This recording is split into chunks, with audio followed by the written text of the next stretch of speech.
Demain s'ouvre le Festival du livre de Montmorillon. L'affiche de cette 35e édition est signée Isabelle Simler, notre invitée ce soir. Bonsoir à vous. Vous êtes autrice et illustratrice jeunesse et avez de nombreux ouvrages à votre actif. Pour réaliser cette affiche, quelles consignes aviez-vous?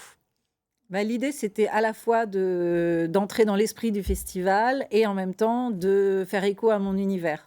Donc il y avait des petites figures imposées. Voilà, la loutre qui est une mascotte un peu du festival et la présence de la bicyclette bleue et de Régine Desforges qui soit évoquée dans l'affiche. Et on retrouve effectivement votre univers très nature. Pourquoi ce thème vous inspire-t-il particulièrement?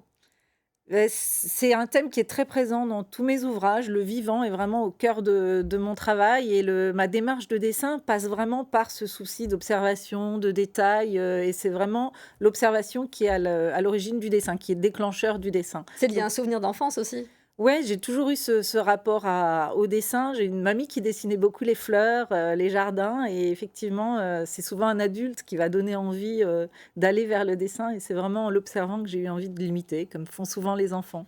Alors votre album Plume a été l'un des 10 meilleurs albums 2017 par le New York Times. Qu'est-ce que ça a changé pour vous? Bon, ça fait très plaisir déjà et ensuite, ça permet d'ouvrir parce que j'ai un éditeur, les éditions Courtes et Longues, qui me suit dans ma production en France, mais ça a permis d'ouvrir à d'autres publications à l'étranger, notamment aux États-Unis, au Japon et dans d'autres pays.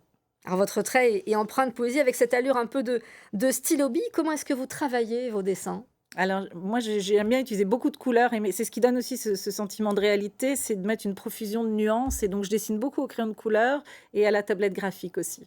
Alors ça, c'est une petite coulisse qui a intéressé les enfants avec qui vous étiez aujourd'hui à Montmorillon dans les ateliers. Racontez-nous un petit peu les questions qu'ils posent. En amont des salons, c'est ça, on va dans les classes et on explique un peu, en fait, toutes les coulisses de fabrication d'un livre, parce que les enfants voient l'objet fini, mais se rendent pas forcément compte de tout le travail d'élaboration qu'il y a en amont, qui passe par beaucoup de dessins qu'on fait, qu'on refait, qu'on réécrit. Et donc, on montre ces coulisses, donc des croquis, des chemins de fer, les brouillons des livres. Et ça, c'est pas mal, parce que ça rend les choses beaucoup plus concrètes pour les enfants. Ça leur permet de comprendre un peu l'élaboration, par quel chemin passent les idées pour arriver jusqu'à l'objet final. Ça renouvelle votre regard aussi d'être invité d'honneur comme ça d'un festival, d'être au contact du public? C'est essentiel, ouais, c'est essentiel d'avoir ce contact avec le public, particulièrement les enfants, parce que les enfants, ils sont très spontanés, ils sont très directs et ils ont ce talent de mettre souvent le doigt sur des choses assez essentielles. Donc, et les adultes aussi, parce qu'après, le livre jeunesse, c'est un objet qui est à la fois partagé par des adultes et par des enfants. Oui, Donc, puisqu'il y en a qui font la lecture, c'est ça. effectivement. Merci beaucoup Isabelle Simler Avec d'avoir répondu à plaisir. notre invitation. Le Festival de Montmorillon débute donc demain pour 3 jours avec des rencontres, des conférences et donc votre masterclass entre autres. Bon festival à vous. Merci beaucoup.